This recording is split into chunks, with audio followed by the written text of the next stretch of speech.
presentar, algunos tal vez me conozcáis, otros no me conozcáis. Soy Mario Alonso Puig. Mi trayectoria fundamentalmente está muy basada en la medicina, en la cirugía, 26 años en quirófanos en distintos países y siempre muy marcada por el interés de cómo un médico puede verdaderamente conectar con otro ser humano y ayudarle a hacer frente a desafíos que a veces son francamente serios. Mi formación fue una formación muy técnica, muy científica, que yo completé buscando qué podía hacer que la comunicación, qué podía hacer que la conversación activara mecanismos en el cuerpo que favorecieran la curación. Topé con una ciencia que estaba en sus orígenes, la psiconeuroinmunobiología, que estaba empezando a investigar esto, cómo la mente, a través del sistema nervioso y del sistema endocrino, puede afectar nuestro sistema de defensa, que es el sistema inmune. Aquello me llevó a profundizar en otros campos, el liderazgo, la comunicación, y de alguna manera a tomar perspectiva sobre nuestra forma de tratarnos unos a otros, nuestra forma de hablar unos con otros, nuestra forma de entendernos a nosotros mismos, a los demás y al mundo. Y si bien la medicina es una ciencia apasionante, el ser humano es la cuestión infinita. Empiezas y nunca acabas. Bueno, mi interés por la educación es mi interés por sacar del ser humano lo que verdaderamente tiene dentro. Yo no creo que ningún ser humano esté llamado a la mediocridad. No lo creo, realmente es que no lo creo. Creo que todo ser humano está llamado a la grandeza, y la grandeza no la define la cultura, la grandeza es una cosa que la define nuestra propia naturaleza. La palabra educación en el fondo quiere decir sacar de dentro, es decir, no somos cubos vacíos que hay que llenar, sino fuegos que hay que encender. Y en este sentido me gustaría contaros una historia que a mí personalmente me ha marcado mucho. He hablado en distintos foros sobre esta historia porque señala lo que para mí es la diferencia entre profesores y maestros. En 1951, en la ciudad de Detroit, nace un joven, un chico de color, que pronto nota lo que es la pérdida, porque siendo jovencito el padre se va. Y se queda la madre, una mujer que no tenía estudios, una mujer que, bueno, se había dedicado a cuidar de sus hijos, y se ve con esta situación, con la situación de que tiene que sacar adelante una familia sin que en ese momento entrara ninguna ayuda económica. Se dedica a limpiar apartamentos, a limpiar hospitales, etcétera, etcétera. Y claro, cuando uno ha vivido en la ciudad de Detroit, como he vivido yo trabajé en un hospital que se llama Henry Ford, en neurocirugía. Cuando uno ha vivido en la ciudad de Detroit, pues se da cuenta que Detroit pues, es una ciudad apasionante, pero en ciertas épocas de la historia ha sido una ciudad bastante complicada. En los años 50 verdaderamente había un apartheid, una especie de apartheid, es decir, las personas de color se tenían que sentar en sitios distintos que las personas blancas, tenían que ir a baños diferentes, etcétera, etcétera. Y claro, este chico era un chico de color, era un chico pobre, y que pronto pues fue destacando no por su talento, sino por lo que consideraban que era su estupidez. Tampoco por su serenidad, sino más bien por su tendencia, su temperamento violento. Cualquiera que hubiera tenido, digamos, una bola de cristal habría imaginado que este chico habría acabado sin duda en un penal en los Estados Unidos, si no muerto en un combate entre bandas enfrentadas. Pasaba sus ratos, se olvidaba de su triste condición viendo programas de televisión, hasta que un día su madre decidió que iban a ver menos televisión y se iban a dedicar más a leer libros. Y les obligó a leer libros yendo a la biblioteca pública de Detroit, ya que ellos no tenían dinero para comprar libros, y el joven Benjamin empezó a enamorarse de los libros. Un buen día llega al colegio. Quiero que entendáis que en el colegio este niño tenía las peores notas, su performance era francamente lamentable, las notas eran pésimas y lógicamente en poco tiempo sería expulsado del colegio.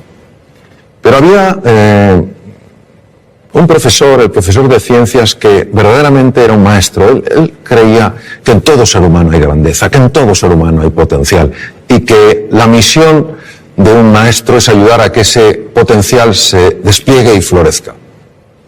Pero no conseguía que este chico de alguna manera respondiera a los distintos intentos que había hecho para que ganara confianza en sí mismo. Un día el maestro aparece con una piedra muy rara, la levanta delante de la clase y pregunta, ¿qué es esto? Se produce un silencio porque nadie sabe lo que es eso, salvo una persona, que ya os imagináis quién era, Benjamin. Pero Benjamin era el tonto de la clase. La primera pregunta es ¿por qué lo sabía Benjamin? Benjamin lo sabía porque en la biblioteca pública se había dedicado a leer libros de ciencias y por casualidad o sincronicidad, quién sabe, había encontrado libros sobre minerales y había una foto de esa piedra. Pero ¿vosotros pensáis que el tonto de la clase se atreve a hablar? No, porque tú mismo ya matas la respuesta antes de que nazca, es imposible. Si no lo sabe el resto, tengo que estar equivocado aunque parezca que estoy en lo correcto. Pero el profesor sostenía en la roca. De verdad que nadie sabe lo que es esto de roca. Y tímidamente el joven Benjamin alzó la mano. Cuando una persona solo ve el performance y solo enjuicia a los demás, es muy fácil decir, venga, Benjamin, ¿cómo lo vas a saber tú? Si tú no sabes nada. Pero aquel profesor mantuvo un espíritu curioso, interesado. Él sabía que en todo ser humano hay grandeza. La buscaba, la llamaba constantemente. Benjamin, ¿tú no sabes? Sí. ¿Qué es? Obsidiana. Correcto. Pero el profesor podía haber dicho,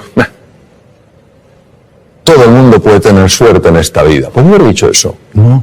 Porque él estaba buscando del hilo que te lleva a la madeja. ¿Pues sabes algo más de la obsidiana? Y vaya que sí sabía el joven Benjamin.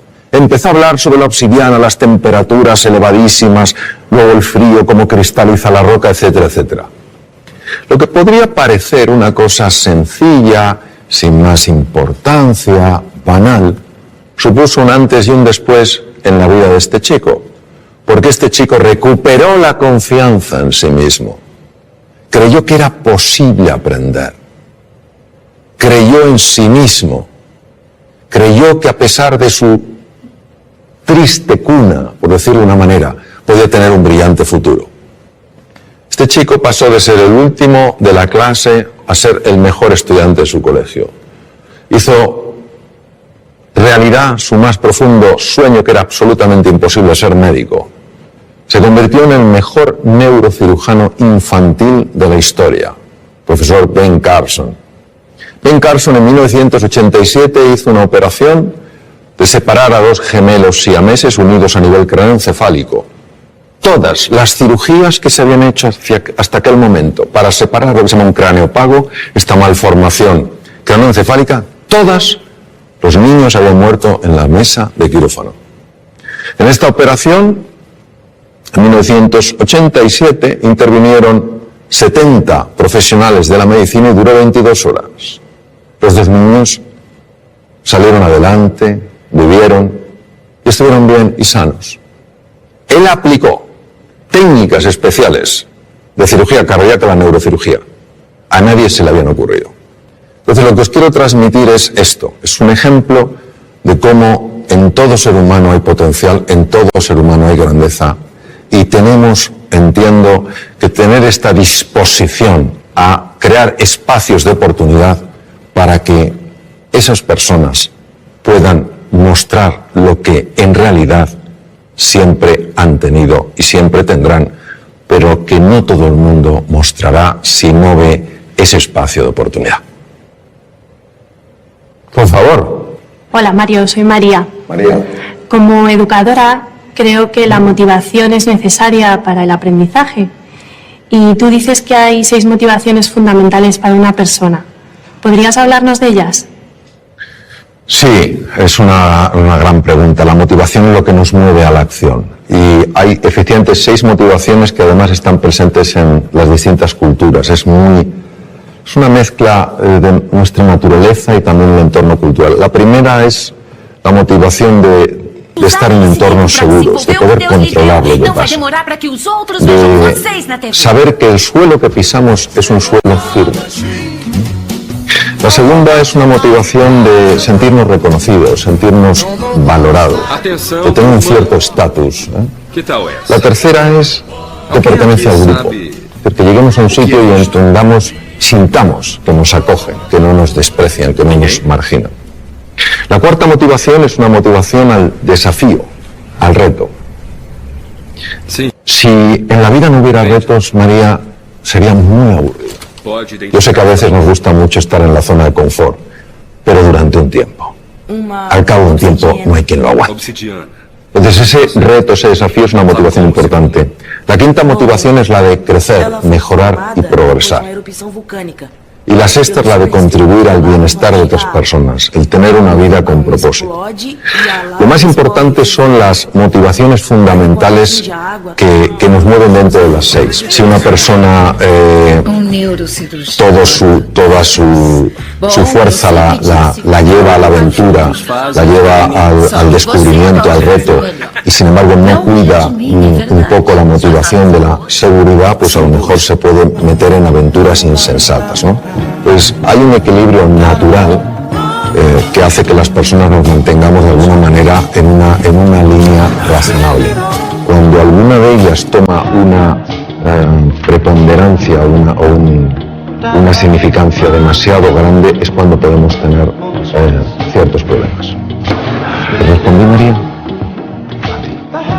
Hola Mario, soy Lorenzo y soy maestro, y veo que hay jóvenes en la familia y en la escuela que todavía no han descubierto sus talentos, ni siquiera saben que tienen talentos. Entonces la pregunta es ¿cómo podemos captar esos talentos y cómo podemos potenciarlos? Fíjate, si nadie se ha dado cuenta, ni en la familia, ni en la escuela, que ese joven tiene talento, yo diría que el problema no está en el joven, está en la familia y en la escuela. Es decir, eso es lo primero que tenemos que ver, que todos tenemos la responsabilidad de buscar el talento, de conectar y de ayudarle a florecer. Pues fíjate, el talento, una forma de descubrirlo es curiosa. El talento viene muy marcado por algo que se te da especialmente bien, pero es tan natural en ti que nunca le has dado importancia. Nunca le has dado importancia. Porque para ti es natural, fluye. Y con frecuencia los demás te lo dicen, pero no te lo dicen como, oye, vaya talento tienes, sino mejor, oye, que bien se te da hablar, que bien se te da escribir, que bien se te da dibujar, que bien se te da moverte, que bien se te da resolver conflictos. Y como es natural, no le das ningún valor. Mi experiencia a lo largo de los años me viene a mostrar que uno ha de buscar el talento en aquello que le es natural, porque el talento siempre deja huella, siempre se expresa. Y hay cosas que nos pueden parecer que son irrelevantes. Yo, por ejemplo, me decían de jovencito, oye, cuando cuentas una historia es que nos quedamos absortos. Yo jamás pensé que esto tendría tanto impacto con mis enfermos. Cuando les contaba a mis enfermos las cosas, cómo íbamos a luchar juntos contra la enfermedad, etcétera, etcétera, y yo veía que se producía un estado de ánimo en ellos sorprendente, tampoco pensé que eso tuviera especial valor, ni que me dedicara luego en la segunda etapa de mi vida mucho más al tema de la comunicación, a escribir. Pues eso es lo que quiero decir, que todo ser humano tiene un talento, y ese talento va dejando huellas, va mandando mensajes, y tenemos que ser un poco más sensibles para entender que el talento tiene muchas formas. Y luego, por otra parte, te diré, Lorenzo, que es muy importante mirar a todo ser humano como se mira aquello que ves como sumamente valioso. De toda la conversación, lo más importante es la forma de mirar. Porque la forma de mirar tiene la capacidad de transmitir con enorme hondura cómo tú estás viendo a esa persona. Cuando tú miras a un ser humano como se mira aquello que es valioso, como somos espejos frente a espejos, esa persona empieza a reconocer su propio valor. Y en ese reconocimiento es más fácil que cualquier talento, cualquier capacidad encuentre un espacio natural para desplegarse. Yo creo que para mí eso es clave. Ver a todo ser humano como grandeza en potencia. Unos lo expresarán en mayor o menor grado, pero esa grandeza está en todo ser humano. Hola Mario, mi nombre es Antonio, soy maestro de educación primaria Y mi pregunta es la siguiente. En alguna entrevista mencionas a Gandhi, que sabemos que era abogado de formación, pero nunca ganó ningún pleito. Pero sin embargo podemos decir que llegó a cambiar el mundo. Entonces, ¿nos podría explicar este ejemplo y sobre todo cómo aplicarlo al ámbito educativo? Sí, la historia de Gandhi es una historia verdaderamente, yo diría, sorprendente. Gandhi padecía lo que se podía llamar una enorme timidez, una timidez profundamente limitante. Como tú has comentado, él se formó como abogado en Inglaterra, ejerció en Bombay y no ganó ningún pleito. Un abogado tiene que tener una buena retórica, tiene que tener una buena capacidad de comunicación. No la tenía. Tuvieron un problema, un familiar que vivía en Sudáfrica, tuvo un problema legal y consideraron la familia que si el joven Mohandas, su nombre es Mohandas, Mahatma quiere decir alma grande, Mohandas Gandhi fuera allí, a lo mejor en el camino se espabilaba, como cuando se manda a un hijo o a un sobrino que se va al extranjero, a ver si con el aire se espabila. Y entonces, ¿qué pasa? Que algo le sacudió profundamente la injusticia que vio. Y este es un punto clave, porque cuando el corazón de un ser humano es tocado con tal nivel de impacto, el cerebro empieza a operar de una forma radicalmente distinta. Entonces Gandhi fue un hombre que ya ni siquiera movilizaba a la gente por su capacidad de comunicación, su simple presencia ya movilizaba. ¿Qué nos quiere decir esto? Nos quiere decir un poco pues lo que hemos estado hablando antes, que no cabe duda que el elemento genético cuenta, ¿cómo no va a contar? No es el definitivo. Marca una tendencia, pero no determina. Influye, pero no determina. ¿Qué ocurre? Que para que uno dé la vuelta a esa tendencia tiene que tener una fuerza, una motivación. Antes preguntaba María por la motivación. Una motivación lo suficientemente potente para que el cerebro empiece a trabajar de una manera radicalmente distinta. Es lo que te diría. Por eso nunca hay que dar a nadie por perdido. Imaginemos que hubieran dicho, este Mohandas, que no sabe ni siquiera hablar en un juicio. El ser humano siempre nos va a sorprender. Es lo que te diría yo. Y enhorabuena por tu profesión porque es preciosa. Y a la edad en la que tú intervienes, el impacto es impresionante. Impresionante. Mi nombre es Pablo y te quería preguntar ¿cuál es para ti la clave de la educación? Querer a los niños. Para mí la clave de todo en la vida es querer. Querer a las personas con las que estás, quererte a ti, querer a la vida, querer a la naturaleza, querer el progreso, querer el bienestar, es querer. Porque si tú quieres, vamos a suponer que estamos hablando de educación infantil, si tú quieres a un niño, harás todo lo que esté en tu mano para ayudarle a salir adelante. Si tú quieres a un enfermo y le quieres de verdad y no sabes hacer una operación quirúrgica determinada, buscarás a una persona que la haga mejor que tú. Es querer. Donde el ser humano entiendo que tiene un desafío es en el querer, pero en el querer de verdad a la otra persona, querer que salga adelante, querer que florezca, querer que sea plenamente feliz. Y cuando esto se ha aplicado en entornos como la medicina, los enfermos están más sanos. Cuando se aplica en la empresa, la gente es más feliz. Cuando se aplica en la universidad, se aplica en el colegio, se aplica en la escuela, los niños tienen mejores resultados. Para mí esa es la clave. Querer, y si me dijeras, y otra, creer. Creer. Y es fundamental que entendamos que creer, la fe, no es un acto del entendimiento, es un acto de la voluntad. O sea, si fuera el entendimiento, ¿para qué necesito si lo veo, pero elijo eso. Elijo tratar a las personas como si todas tuvieran potencial, aunque no lo hayan expresado.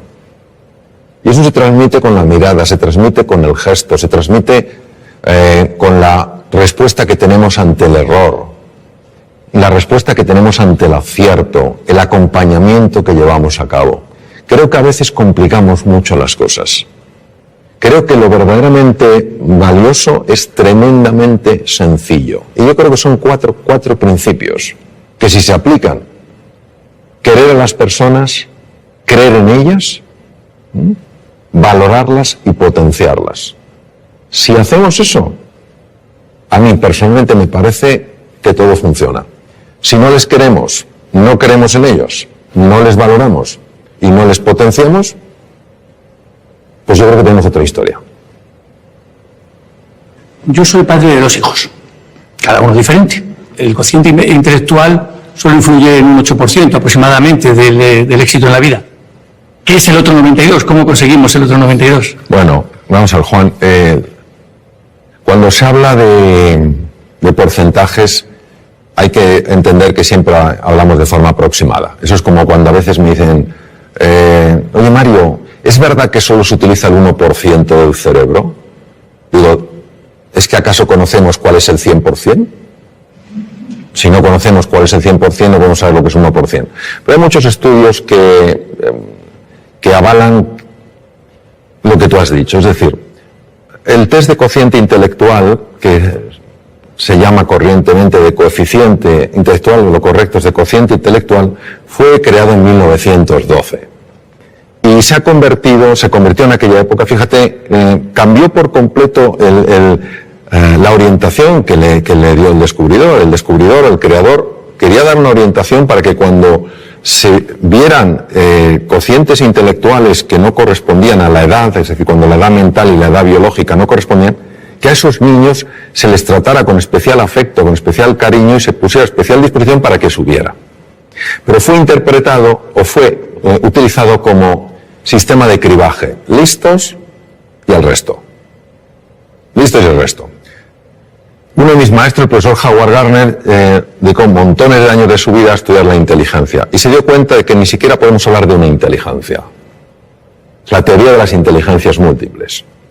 Y hay 2 inteligencias, que son la intrapersonal, que es la capacidad de reconocer tus estados emocionales y de poderlos modificar de forma positiva. Y la interpersonal, que es la capacidad de entender qué pasa en la otra persona y relacionarte con lo que pasa en la otra persona, que son absolutamente claves en el éxito en la vida. Una persona que no sepa gobernar sus estados de ánimo, que un día se levante sin ganas de hacer nada y ese estado de ánimo no lo pueda alterar, o que un día tenga ira y no sepa canalizar de una manera positiva y adecuada esa ira, o tenga miedo y no pueda superar su miedo, es difícil que progrese en la vida. Una persona que no sepa entender a los demás, que no sepa resolver conflictos, pues es difícil que progrese en la vida. Pues estas 2 inteligencias no existen en el test de cociente intelectual, como no existen otras. La inteligencia musical, la inteligencia kinestésica, la naturista, la espiritual, no están. Entonces, ¿qué ocurre? Que vista la relación que hay entre éxito en la vida, un sentido amplio, a lo mejor hay que redefinir lo que es el éxito, y cociente intelectual, se ve que efectivamente un porcentaje enorme de personas que han tenido éxito, ese éxito no es atribuible a su test de cociente intelectual. Esto es magnífico porque no niega que el cociente intelectual sea importante, lo que hace es expandir nuestro concepto de la inteligencia. Entonces, sobre tus hijos. Efectivamente, tus hijos son diferentes y es maravilloso que los veas así. Porque si no los vieras diferentes, si los vieras como tú, es que a lo mejor estás proyectando en ellos tu propia forma de ser, ¿no? Habrá uno de tus hijos, tal vez tenga un tipo de inteligencia, el otro tendrá otra. Lo que es importante es que siempre, cuando estén contigo, sientan que son inteligentes. Hemos caído en el tremendo error, y una persona de la que yo aprendí mucho, es el Ken Robinson, lo marca mucho, como de hacer que solo un tipo de persona es la adecuada, ¿no? Necesitamos múltiples perfiles. Un pavo real no es ni mejor ni peor que un águila real. Entonces, cuando un hijo nota, siente que es valioso, que tiene inteligencia, que tiene una forma distinta de procesar que el otro, su autoestima no es dañada. Es que la autoestima es clave porque al final nuestra capacidad de hacer frente a los desafíos o nuestra incapacidad, la mayor parte de las veces nada tiene que ver con el mundo real, tiene que ver todo con el mundo mental. Te voy a poner un ejemplo. En Reino Unido se hizo un estudio fascinante. Se hicieron dos grupos, se buscaron dos grupos de estudiantes homogéneos en cuanto a edades, aproximadamente con el mismo background cultural, pero con dos diferencias. Una de ellas era que uno de los grupos eran teóricamente chicos bastante más inteligentes que el resto según el test de cociente intelectual. Pero estos que eran más inteligentes objetivamente de acuerdo al test de cociente intelectual pensaban que la inteligencia era algo fijo, que no se podía expandir. El otro grupo era un grupo de chicos teóricamente con menor inteligencia según el test de cociente intelectual, pero que creían que la inteligencia con el esfuerzo se expande. Les pusieron una serie de problemas de matemáticas complejos. El grupo de los chicos, entre comillas, más inteligentes, al ver que no lo podían resolver y dar por hecho que la inteligencia no se expandía, abandonaron. El tiempo no era un tiempo reducido, les daban tiempo. Abandonaron diciendo, si no soy capaz de entenderlo, no hay nada que hacer. Me falta la inteligencia necesaria para hacer frente a este problema. Los otros chicos tampoco sabían, y de hecho partían de un nivel inferior, pero creían que la inteligencia se expandía con el esfuerzo, y siguieron, y resolvieron los problemas matemáticas. Es decir, quedaron mejor. Y eso es lo que te quiero decir, que el componente emocional, el componente autoestima, el componente confianza en ellos y en sus posibilidades es absolutamente crucial. Ellos acabarán encontrando su camino, pero no encontrarán su camino si creen que no son capaces de encontrarlo. Para mí tu libro Reinventarse es una magnífica lectura para momentos complicados y personas que pueden necesitar un cambio en su pensamiento. La pregunta es, ¿qué dice la ciencia acerca de ese cambio de pensamiento? Bueno, la ciencia, Lorenzo, incluye múltiples campos. Entonces me voy a referir, si te parece, a la neurociencia. ¿Te parece? La neurociencia en esto es absolutamente clara, y de hecho Reinventarse lo basé en lo que la ciencia ha descubierto, la neurociencia. Sobre todo lo que se llama la neurociencia afectiva, ¿no? Cómo el cerebro procesa las emociones y los afectos. Sentimientos y emociones están conectados, pero son dos cosas distintas. Y es un tema fascinante que, fíjate la envergadura que tiene, que ya nuestro premio Nobel, Santiago Ramón y Cajal, premio Nobel en 1906, ya lo intuyó. En aquella época era imposible con la tecnología del momento poderlo demostrar, pero era un hombre tan absolutamente genial en su forma de ver las cosas que él lo intuyó cuando dijo: todo ser humano, si se lo propone, puede ser escultor de su propio cerebro. Las personas muchas veces no cambiamos no porque no se pueda cambiar, sino porque no estamos dispuestos a hacer lo que hay que hacer para cambiar. Ni tenemos el nivel de inspiración y de ilusión suficiente como para estar verdaderamente comprometidos y levantarnos después de cada caída, ni tenemos una estrategia que funcione y que podamos aplicar, ni a veces tenemos la disciplina necesaria para ir incorporando ciertas prácticas en el día a día. Cuando uno tiene la inspiración, es decir, ves una posibilidad en tu vida que dices, oye, si esto apareciera en mi vida, oye, voy a otro nivel. Cuando tenemos una estrategia que no tiene que ser ni sofisticada ni compleja, sino sencilla, estos son los pasos que debes seguir. Y cuando tú cada día te vas entrenando, es inevitable que se produzca un cambio en la citoarquitectura del cerebro. Es inevitable. Se forman nuevas conexiones, se forman nuevas vías y se forman nuevas neuronas, al menos en dos lugares. Uno no viene al caso porque no tiene en principio demasiada relevancia en el mundo en el que estamos hablando, pero el otro sí, que son los hipocampos. Los hipocampos de alguna manera no solo procesan mecanismos muy complejos en relación con la memoria, sino que también controlan unos núcleos que se llaman núcleos amigdalinos, donde está el núcleo central del miedo, es decir, hacen que veamos las cosas con menos miedo. Todos nosotros podemos cambiar, podemos activar genes, podemos desactivar genes, podemos crear nuevas conexiones. Entonces, ¿qué nos dice? Nos dice la neurociencia que vivamos con pasión, con entusiasmo, que vivamos con fe en nosotros y en nuestras posibilidades, y que estemos dispuestos a llevar a cabo el entrenamiento necesario para incorporarlo, para que pase del saber al saber hacer. Y cuando uno está con personas realmente relevantes en el mundo del deporte, en el mundo de la ciencia, te das cuenta de la disciplina que ponen en su vida. Todos los días se entrena. No hay un día que digan, no, hoy no me entreno. Se entrenan un poquito. Y eso es una maravillosa oportunidad porque quiere decir que nuestro pasado no tiene por qué predecir nuestro futuro. Si una persona quiere cambiar cómo ha vivido hasta ahora, lo puede hacer. Ahora necesita estos ingredientes.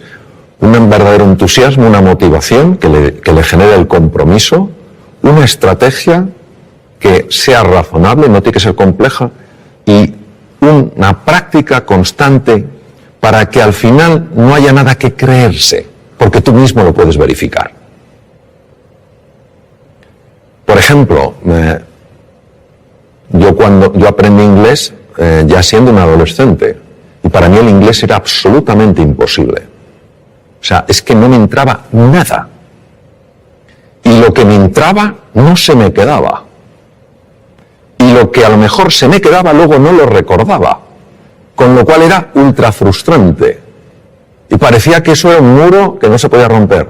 Sin embargo, tenía una enorme ilusión porque sabía que si yo aprendí inglés, yo tenía un buen expediente académico, si aprendí inglés, a mí la Facultad de Medicina me podía becar a distintos hospitales del mundo. Y eso fue mi pasión.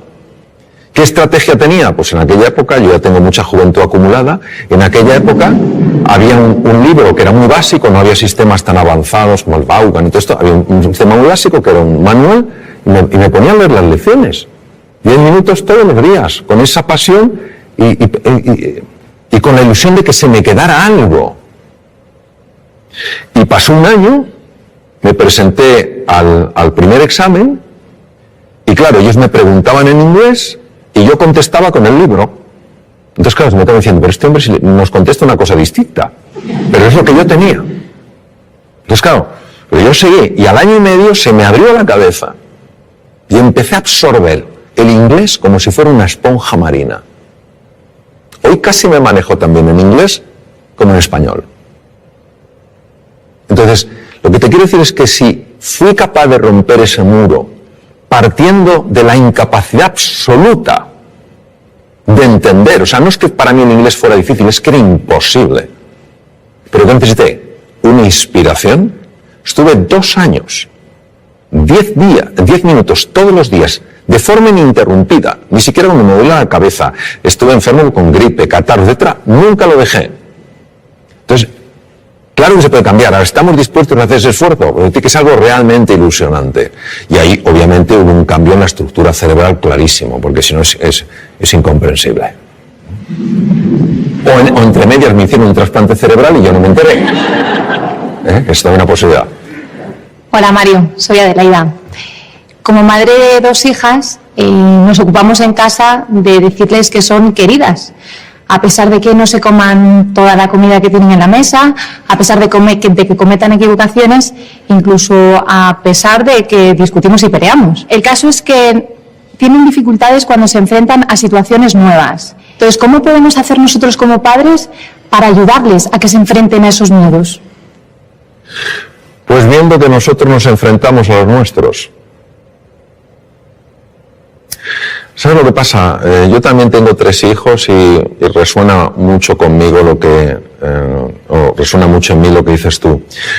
Es difícil que los hijos aprendan valentía de los padres, porque les queremos tanto que nuestro miedo a que les pase algo, nuestro miedo a que sufran, nuestro miedo a que lo pasen mal, hace que muchas veces tomemos una actitud hiperprotectora.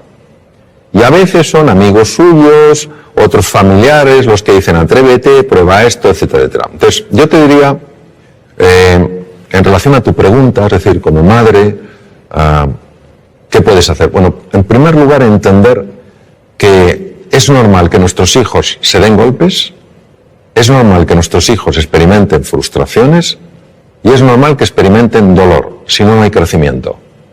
Y a veces los tenemos un poquito entre palmitas, como que no le pase nada, no vaya a sufrir. No. Yo lo que te diría es que hagas 3 cosas. Lo primero es valorarles. Tú ya les estás valorando. Les valoras como personas. La segunda es desafiarles.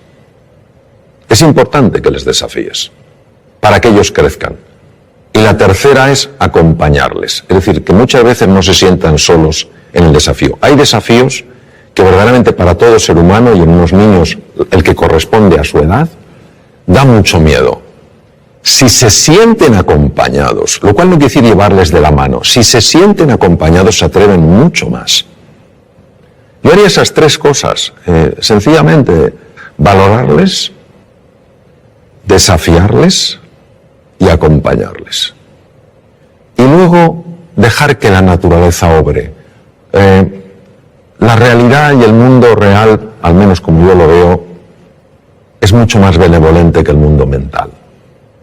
El mundo mental nos monta unas historias. Yo creo que es experiencia de muchos, si no de todos los que estamos aquí, como cuando una cosa nos ha dado miedo y hemos dicho, tengo que hacerlo, y lo hemos dicho, pero si no era para tanto. Si no era para tanto. El miedo tenemos que verlo no como un oponente, sino como un compañero imprescindible para crecer. Cuando una persona siente miedo, estamos hablando de los miedos habituales, no estoy hablando de ante el depredador. Cuando una persona siente miedo es porque está tocando las barreras, los límites de su zona de confort. Y esa es la llamada para estirarse. Esa es la llamada para crecer. Toda la magia está fuera de la zona de confort. Todos tenemos miedo. En una ocasión un piloto, hace muchos años, en norteamericano, los mejores pilotos de Boeing 747, los Jumbo, le preguntaron qué sentía al despegar con 400 pasajeros. Y él dijo, miedo. Y el que entrevistó dijo, Dios mío, ¿pero cómo puede tener usted miedo? Así que dijo, no, yo tengo miedo, que no es lo mismo que el miedo me tenga a mí.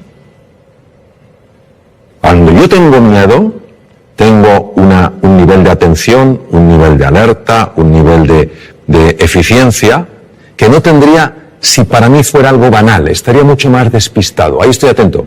Pero el miedo no me tiene a mí, es decir, yo no estoy en pánico.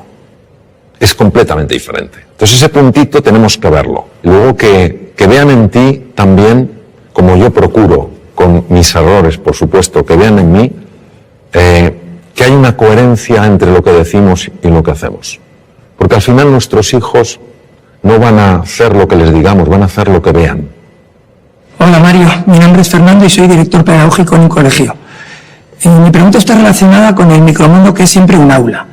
¿Por qué es tan importante el estado de ánimo de alumnos y profesores en el proceso de aprendizaje y qué estrategias podremos utilizar para conseguir que ese estado de ánimo sea el óptimo? Me gusta especialmente de tu pregunta que incluyas tanto alumnos como profesores, porque creo que es importantísimo valorar el estado de ánimo del profesor. Un sistema educativo que no valora el estado de ánimo del profesor, creo que se equivoca profundamente. El profesor es el elemento más importante del sistema educativo. No es la tecnología, no es el aspecto de las aulas, ni el tamaño de los campos deportivos. Es el profesor. Y si un profesor ha perdido el ánimo, ánimo es alma, se ha desanimado, es importante ayudar a esa persona a que recupere el ánimo porque, primero, es una profesión importantísima. Segundo, porque lo necesita para estar bien y lo necesita para enseñar bien. E igual pasa con el alumno. Si un alumno ha perdido el ánimo, es muy difícil que pueda captar nada. ¿Por qué es tan importante? Nosotros somos hijos de Descartes. Y Descartes, filósofo del siglo XVII, padre de la filosofía racionalista, obviamente fue un hombre muy brillante. Sin embargo, dijo algo que penetró mucho en el inconsciente colectivo y vivimos de acuerdo a aquello. Él hablaba de que había procesos mentales, res cogitans, y elementos físicos corporales, res extensa, y que no se comunicaban prácticamente. Esto nos ha llevado a pensar que el aprendizaje, el conocimiento, pues es una cosa fundamentalmente intelectual, cognitiva, y el elemento emocional era un tema de pasada. Si estabas a gusto bien, pero tampoco afectaba. Uno de mis maestros, Antonio Damasio, escribió un libro precioso con un gran componente científico que se llama El error de Descartes, donde claramente muestra que si tú aboles, dañas la parte emocional, inevitablemente estás perturbando y dañando seriamente la parte cognitiva. Cuando se estudia la neurociencia afectiva se ve que una persona, por ejemplo, que haya perdido el ánimo, que esté desilusionada, que esté desesperanzada, que se sienta impotente, no tiene el mismo riego cerebral que una persona que se sienta con ilusión, que se sienta con ánimo y se sienta con ganas. Las zonas más anteriores del cerebro, lo que se llaman áreas prefrontales, que son esenciales en el mantenimiento de la atención, en la memoria, en el aprendizaje y en la creatividad, son muy dependientes del estado emocional.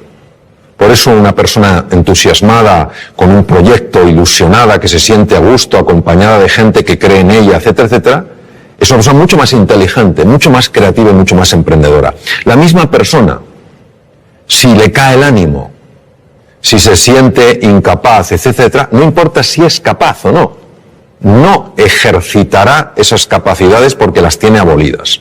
Pues el cuidado del ánimo, del estado de ánimo, en alumnos y profesores es clave. Entonces a veces nos embelesa la tecnología. Y está muy bien la tecnología. El elemento esencial siempre será el profesor y su relación.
Siempre, afortunadamente, será un elemento humano.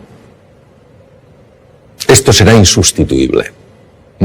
Pues por eso me parece clave. Cuando uno sabe que esto es importante, lo puede cuidar. Entonces, ¿qué se puede hacer? Lo que se puede hacer es sencillamente crear un espacio de verdadera escucha donde las personas, sin ningún tipo de miedo, puedan transmitir lo que sienten y lo que necesitan y no tener que ocultárselo. Y si un profesor dice, he perdido el ánimo, es importante creer en esa persona, valorarla, desafiarla y acompañarla a que lo recupere.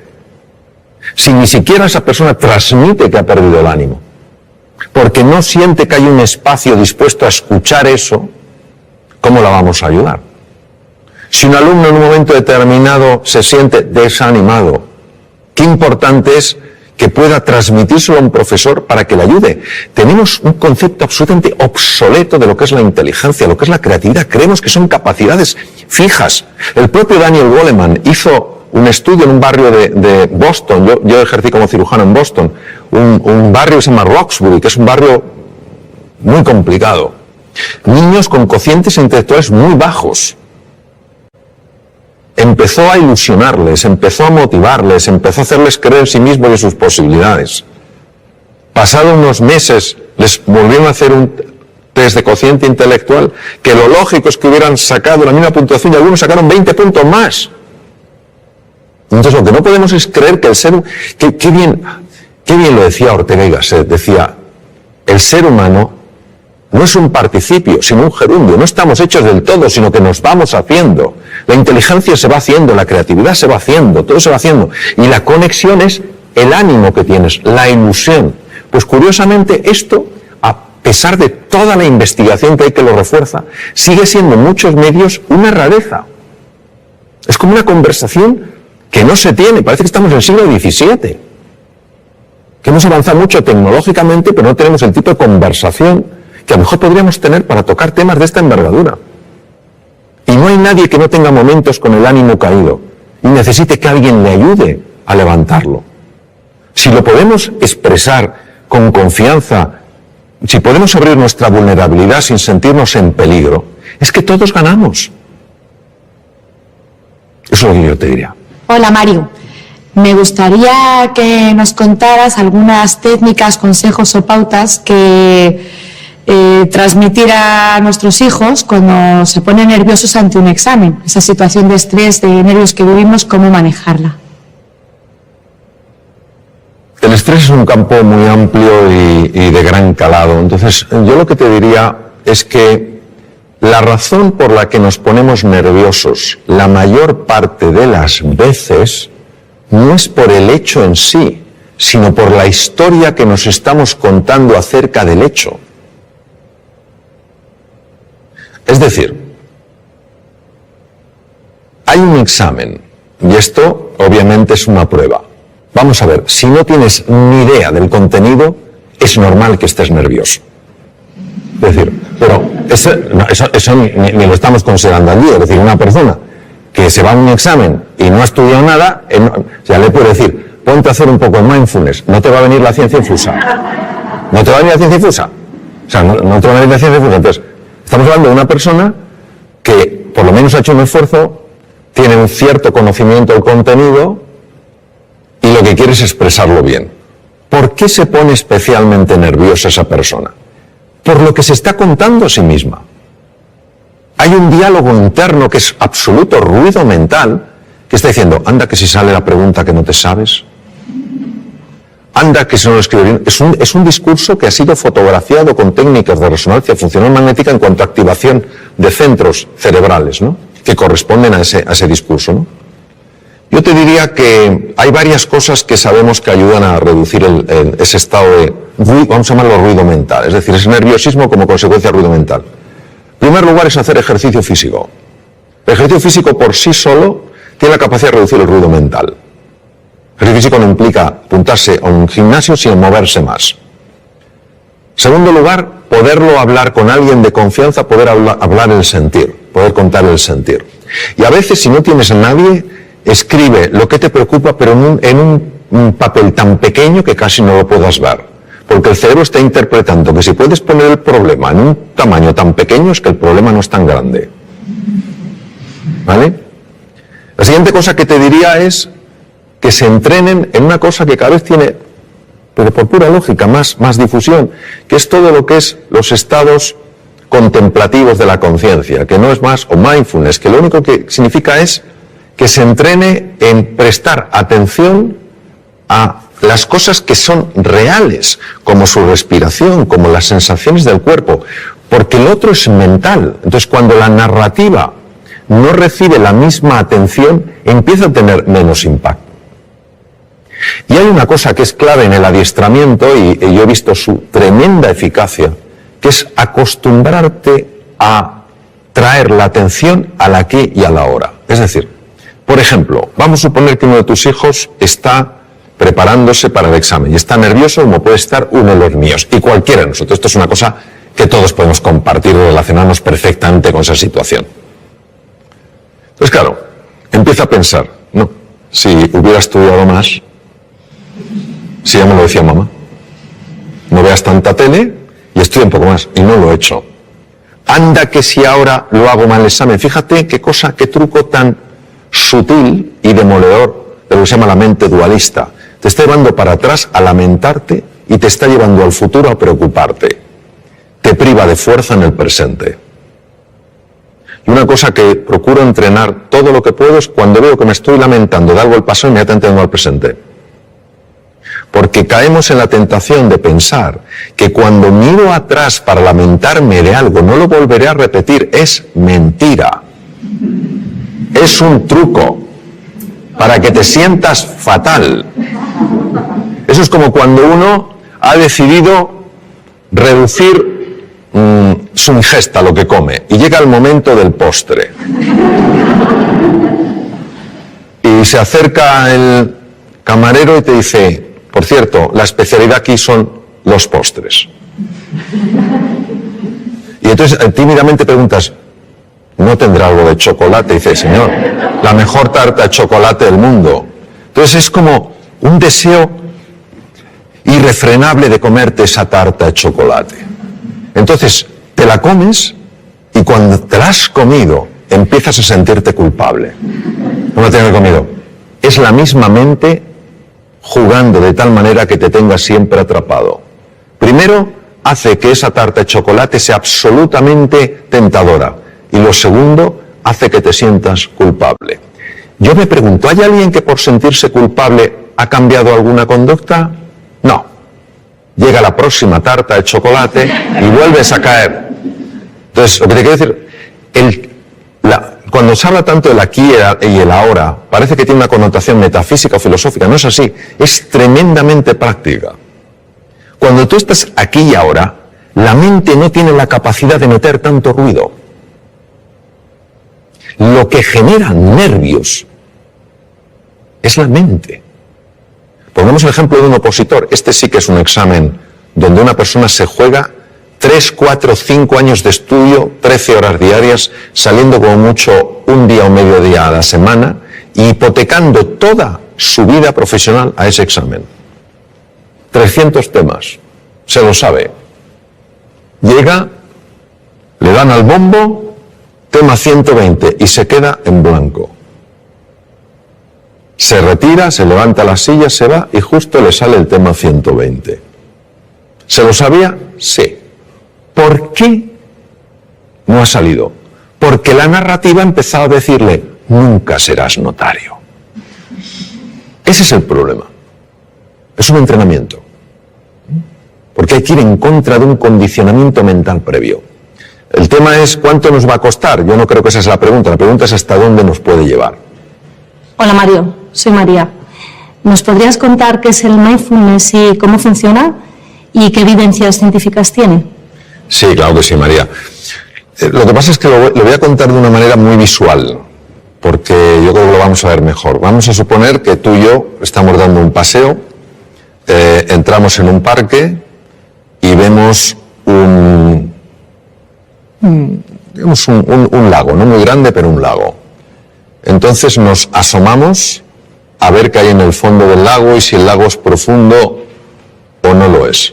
Pero no podemos ver el fondo. ¿Por qué no lo vemos, María? Porque está el agua turbia. Muy bien. Una de ellas es que el agua esté turbia. Si el agua está turbia, no podemos ver el fondo. Y si el agua no estuviera turbia, sino que fuera absolutamente cristalina, ¿por qué no vemos el fondo? Pues a lo mejor no vemos porque ese agua está agitada. Vamos a suponer que conseguimos que ese agua se serene, que ese agua se tranquilice. Entonces podemos ver el fondo, que puede tener una gran profundidad, ¿verdad? ¿Y qué hay en el fondo? En el fondo puede haber grandes tesoros, ¿no? Me permito recordar que algunos de los mejores tratamientos oncológicos que hay en la actualidad se han obtenido de esponjas marinas. Hay grandes tesoros, grandes oportunidades, y también podemos ver cosas pues que no tendrían que estar ahí. Plásticos, basura en el fondo del mar que está haciendo daño a la naturaleza, ¿correcto? Eso es lo que hace el mindfulness. Nuestra mente está agitada y como está agitada no vemos nuestro potencial ni tampoco vemos aquello que nos está lastrando. Cuando conseguimos que ese agua, esa mente se serene, empezamos a ver cosas en nosotros y a experimentar sensaciones y a experimentar realmente descubrimientos, revelaciones, en el sentido de cosas que estaban veladas y se ven, que tienen un poder transformador en la vida. Y también empiezas a ver aquellas cosas que no habías visto de ti y que realmente te están haciendo la vida difícil. Y a veces, para poder limpiar un poco el agua, hay que descubrir dónde está la suciedad. Esto es lo que permite el mindfulness. El mindfulness es un ejercicio puro de la atención para serenar esa mente que por razones que todavía no conocemos está agitada. Y como está agitada, no podemos reconectar con nuestro potencial oculto, ni sabemos por qué tantas cosas que son pequeñas nos alteran de una manera tan grande. El mindfulness ya está descrito en la literatura india, desde el Bhagavad Gita de hace 3.500 años, cuando Krishna le dice al príncipe Arjuna, la mente es difícil de manejar como el viento, y cuando cerca del Nepal el príncipe Gautama Siddhartha, Sakyamuni Buda, el primer despierto según el lenguaje sánscrito, descubre que el dolor es parte de la vida, pero el sufrimiento lo genera este movimiento de la mente. Y que la forma de combatir ese sufrimiento es estabilizar la atención, alejándola de esa narrativa, de esa rumiación constante, de ese ruido que nos impide reconectar con lo que somos. La evidencia científica, pues mira, la evidencia científica es aplastante. Aplastante tanto la neurociencia contemplativa, que es la que se dedica a estudiar el efecto en el cerebro de los estados meditativos, como en la fisiología cardíaca, en la endocrinología, en la neurología. Es que, fíjate, detrás de muchísimas enfermedades, por no decir de todas, hay un factor que puede pesar más o menos y que es la ansiedad. La ansiedad es generada por el ruido mental. La Universidad de Harvard es pionera en el mundo estudiando esto. Entre el 60 y el 90% de las consultas a médicos generales tienen como uno de los factores clave emociones perturbadoras. Vivir en la ansiedad, vivir en la desesperanza, todas estas cosas. Entonces, eso es lo que hace el mindfulness. A nivel de cerebro, pues por ejemplo, a nivel de cerebro unas cosas que hace es reducir el volumen de la amígdala. La amígdala, que no son estas, están en el cerebro. La amígdala es un núcleo que contiene grupos de neuronas muy relacionadas con el miedo y con la ira. Se ha podido observar con resonancia funcional magnética, que es una técnica de imagen para ver las partes más activas, una reducción en el volumen de la amígdala. Es decir, una persona que practica este ejercicio de atención plena es menos propensa a vivir en miedo y en ira. Imaginemos lo que es esto para la humanidad. En segundo lugar, se ha visto un aumento del tamaño de la corteza prefrontal del lado izquierdo, que es muy importante, por ejemplo, porque tiene un enorme impacto en el sistema de defensa del cuerpo, el sistema inmune. Otra cosa que se ha visto es que un sistema que se llama sistema red neuronal por defecto, que es la que hace que estemos distraídos, empieza a amortiguarse, y otra red que se llama red ejecutiva central es mucho más activa, es decir, favorece que te des más cuenta de lo que pasa. Esto es importante, por ejemplo, para reducir la incidencia de accidentes. Se ha observado, por ejemplo, cambios en el sistema de defensa, en el sistema inmune. Gente que ha practicado mindfulness sin tener experiencia previa en absoluto, durante 5 días a la semana, a lo largo de 2 meses, 20 minutos cada día, han tenido aumentos entre el 12 y el 20% del sistema inmune. Alguien dirá, pues eso no es mucho. Ah, que te suban el sueldo un 12 o un 20%. Mirad lo contento que te pones. Claro, una subida de un 12%, un 20% del sistema inmune es que no te cojas una gripe, o no te cojas un catarro, o si estás lidiando con un tumor, que tu cuerpo sea mucho más agresivo. Mejoras en el tubo digestivo. Te voy a contar una cosa que es alucinante. A mí me lo parece. El tubo digestivo controla el 80% del sistema de defensa del cuerpo. Está ahí. El tubo digestivo constituye otro cerebro, complejísimo, con 500 millones de neuronas.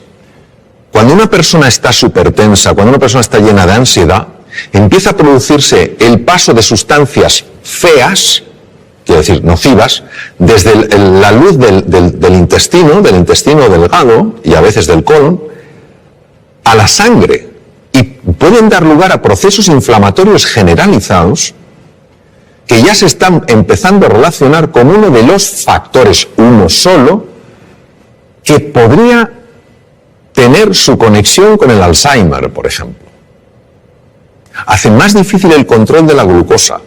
Es alucinante. Entonces, cómo el mundo emocional, perturbado por una mente agitada, acaba afectando todo el cuerpo. Hay estudios, por ejemplo, la aplicación de mindfulness a personas que están diagnosticadas de esclerosis múltiple, que es una enfermedad degenerativa del sistema nervioso, y se reduce la aparición de brotes, evoluciona por brotes, son menos intensos. Se está aplicando un montón de cosas, es decir, y además por centros tremendamente serios, donde la investigación no es cuestionable ni anden buscando especiales resultados, sino que están muy bien controlados. Lo que pasa es que esto, que tiene 3.500 años de antigüedad, solo le hemos dado una credibilidad cuando una serie de científicos se ha decidido a estudiar qué ocurre en el cerebro y en el cuerpo cuando una persona entra en estos estados de enfocarse en el aquí y en el ahora.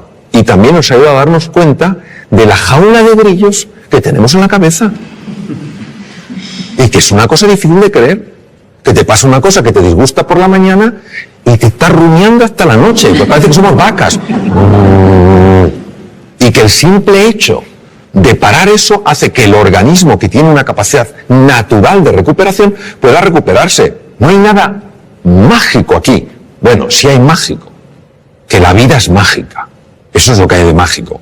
Pero a veces estos diálogos que tenemos bloquean la magia, no porque la anulen, sino porque no la dejan florecer. Te debo decir que la mayoría de los seres humanos se mueren con la música dentro sin haberla oído sonar. ¿Qué quieres decir exactamente con eso? Y bueno, para los futuros padres, ¿qué podemos hacer para que nuestros niños no les pase esa cosa, ¿no? Recuerdo una cosa que leí de Víctor Hugo que me impresionó mucho, ¿no? Víctor Hugo decía, el problema nuestro no es que nos vamos a morir, es que no sabemos cómo vivir. Y había un filósofo danés, Søren Kierkegaard, que decía, la vida solo se puede vivir mirando hacia adelante, solo se puede entender mirando hacia detrás. En los momentos donde ya esta existencia nuestra se acaba y una persona mira hacia atrás, y lo sabemos sobre todo por los escritos de Elizabeth Kubler-Ross, que estuvo con muchas personas en esa situación, uno se da cuenta de la cantidad de cosas que podía haber hecho y no hizo. Cuando yo hablo de la música, yo creo que todo ser humano tiene música. Lo que pasa es que está acostumbrado no a oír su música, sino a oír su ruido. No tiene nada que ver el ruido con la música. Y si te das cuenta y ves una partitura, si todas las notas fueran pegadas una detrás de otra, no tendríamos música, tendríamos ruido. Lo que hace que tengamos música es que haya espacios de silencio. Son esos espacios donde no hay ninguna nota los que permiten que en vez de ruido haya música. ¿Qué quiero decir? Quiero decir que esta vida, yo creo que el tiempo que la vivamos es una vida para vivirla con intensidad, con dificultades, con desafíos, que nos enfoquemos en lo que realmente es relevante. Que cuando llegue el final de nuestra vida, digamos como Neruda, confieso que he vivido. Que podamos decir, confieso que he vivido la vida y no que la he visto pasar. Y esa toma de conciencia, esa reflexión es lo que creo que nos puede ayudar sencillamente a que la música emerja, porque el ser humano está llamado a eso, a hacer sonar su música. O sea, todos tenemos una música, y es una música preciosa, todas diferentes, todas complementarias. Eso es lo que quiero decir, que no nos conformemos con vivir una vida de ruido, sino que vayamos encontrando esa música a base de enfocarnos en las prioridades, para que al final de nuestra vida podamos decir, como decía Neruda, confieso que he vivido. Hola Mario, soy Charo y mi pregunta es la siguiente. ¿Por qué los humanos tropezamos 100 veces con la misma piedra? Bueno, me temo que en este caso la respuesta será de menor nivel que la pregunta. Yo creo que los seres humanos tropezamos 100 veces sobre la misma piedra por falta de humildad. La humildad es para mí la virtud más grande que existe, porque es para una persona probablemente la más difícil de vivir plenamente, que no es la modestia, no es ser una persona así apocada, es la humildad de corazón. Cuando una persona es realmente humilde, y no lo digo por mí porque desafortunadamente no lo soy, pero sí por personas con las que he estado, grandísimos seres humanos con una humildad aplastante, son personas que tienen mentalidad de principiante. Es decir, puede ser un premio Nobel y te está escuchando como si fuera un alumno tuyo. Pero yo qué le puedo enseñar a este hombre. Pero está plenamente ahí. Cuando comete un error, lo que más le interesa no es buscar culpables, ni en él, ni en ella, ni en los demás, sino averiguar qué es lo que ha pasado. Es una mentalidad mucho más científica, interesada, curiosa, que una mentalidad enjuiciadora. Porque creo que cuando una persona es humilde y tropieza con una piedra, está dispuesta a reconocer que ha tropezado con una piedra y no a intentar ocultarse ante sí misma o ante los demás qué ha sucedido. Porque creo que cuando una persona es humilde y tropieza con una piedra, se deja asesorar, pregunta, escucha, pide ayuda y se deja ayudar. Creo que nuestra soberbia nos mata, literalmente. No queremos aceptar las cosas como son. Queremos que sean a nuestra medida. Queremos que la vida se pliegue a nuestros deseos. Por eso no fluimos con la vida. Cuando aparece algo que no nos gusta, nos preguntamos ¿por qué? En lugar de ¿para qué? Y todo eso creo que es lo que hace que nos cueste aprender. Y si yo lo llevara a una metáfora, creo que la vida se vive en plenitud cuando el que pilota el coche es la conciencia y en el copiloto va el ego. Pero cuando el ego es el que pilota, te puedes tropezar 100, 1000, 100.000, que nunca aprenderá. Bueno, creo que ha llegado el momento ya de terminar. Aparte de expresaros mi profunda gratitud por las dimensiones tan amplias y profundas de vuestras preguntas, pues un poco resumir, tal vez desde otro ángulo, lo que hemos estado hablando, que es que el ser humano es indivisible. O sea, una persona puede tener un hígado, pero una persona es más que su hígado. No somos casos clínicos interesantes, sino seres humanos completos. Y que la faceta física, el cuidado del cuerpo, de la nutrición, el hacer ejercicio físico es muy importante. La faceta mental, dormir bien, dormir suficiente es importante. Es más importante dormir que comer, fisiológicamente hablando. Que la faceta mental es clave, que tenemos que aprender todos a gestionar mejor nuestra mente, a enfocarnos en lo esencial, a usar un lenguaje que nos ayude, no que nos anule, a interpretar las cosas de una forma que nos permita salir adelante, no quedarnos atascados, ¿no? Que el elemento afectivo es esencial, buscar lo positivo en las cosas, más que los porqués, los paraqués, más que los esques, pues tal vez los hayques, a lo mejor más que solo me queda, pues los aún me queda, ¿no? Y que luego hay una dimensión espiritual en la existencia humana que es muy importante y que nos abraza a todos, que es la vida con propósito, es decir, que nuestro propósito no es solo experimentar la felicidad, sino ayudar a otros seres humanos también a ser felices. Decía Martin Buber, un magnífico filósofo alemán, decía que se puede vivir como si fueras el centro de una circunferencia o se puede vivir como si fueras el centro de una elipse. Qué bonito, porque la elipse tiene dos centros, tú y yo, y así es como se construyen nosotros. Yo creo que todos en la dimensión espiritual lo que estamos llamados es a construir un nosotros, ayudarnos en este viaje fascinante que es la vida, en nuestras distintas facetas, y que la educación, se valore o no, es increíblemente valiosa. ¿Cuántas cosas no tendríamos que padecer si las hubiéramos aprendido a edades más tempranas? ¿Cuántos conflictos no surgirían si los hubiéramos aprendido a resolver en un entorno escolar cuando éramos más jovencitos? ¿Cuántos dones conoceríamos si los hubiéramos descubierto? Entonces, la educación es tarea de todos, y yo creo que nuestra responsabilidad es, cada uno en la medida de sus posibilidades, ayudar a valorar verdaderamente no solo la importancia de la educación, sino la enorme importancia del maestro, la enorme importancia de la relación con el estudiante, valorar al estudiante porque es la persona que está en el momento cumbre de la vida para aprender y descubrir, y entender que esto puede dar un gran sentido a nuestra vida, porque no es solo lo que nosotros logremos, es también el legado que vamos dejando y que puede afectar a muchas generaciones. Tú cambias un sistema educativo, lo mejoras, y eso puede tener un impacto como cuando tiras una piedrecita en un estanque y las ondas se extienden por todas partes. Pues eso, os animo a que cada uno, donde esté, como pueda, en la manera en que vea, viva de acuerdo a unos principios que en el fondo lo único que buscan es darle al ser humano su verdadera dignidad y su grandeza. Gracias.